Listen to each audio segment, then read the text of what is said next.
I'm really excited about today's episode because I have a feeling that most people have not heard of this spirit. It's not tequila, it's not mezcal, it's Sotol.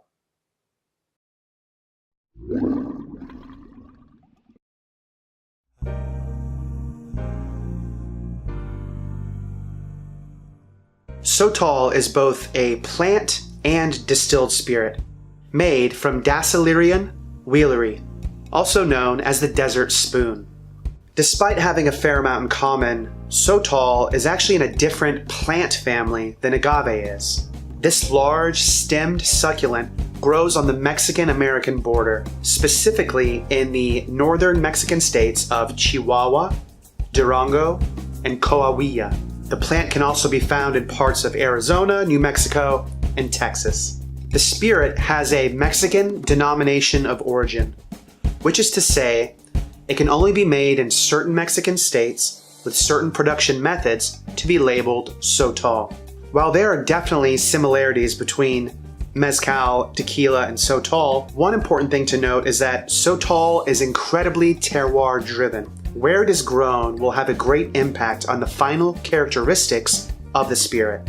For example, Sotol that is grown in a forest area tends to have more minty, eucalyptus notes with a bit of pine. On the other hand, if it's grown in a desert environment, you see more minerality, leather, and earthy qualities. The brand we're featuring today is called Sotol Por Siempre, or in English, Sotol Forever.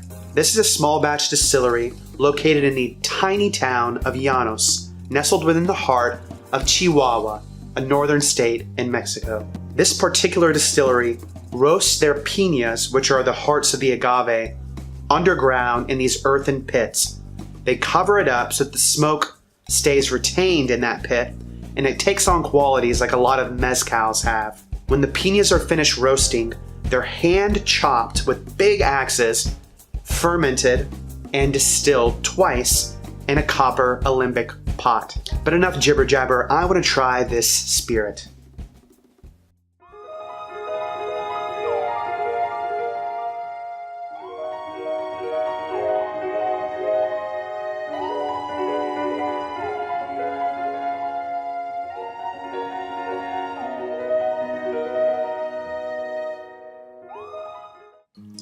Completely clear, like you'd expect. It's a Joven or Plata or Blanco. It's unaged in any oak, so it's clear.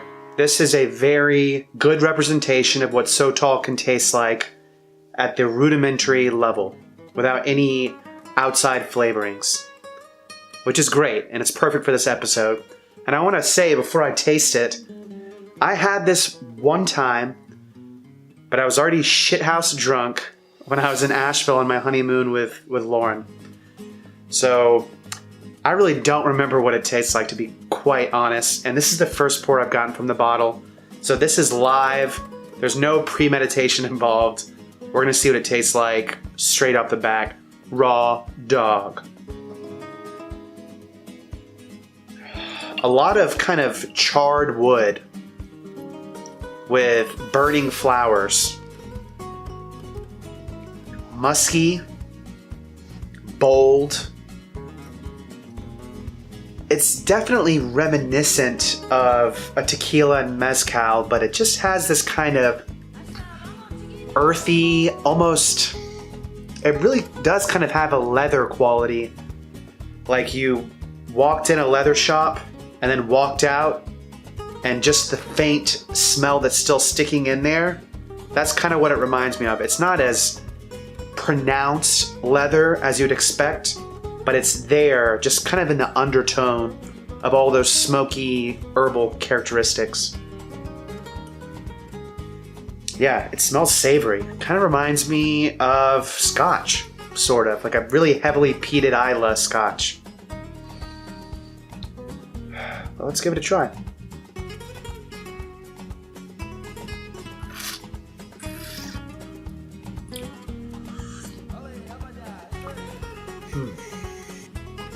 Really similar to the nose. They're in really good alignment. It's got a savory character to it. Earthy. There's layers of complexity for sure.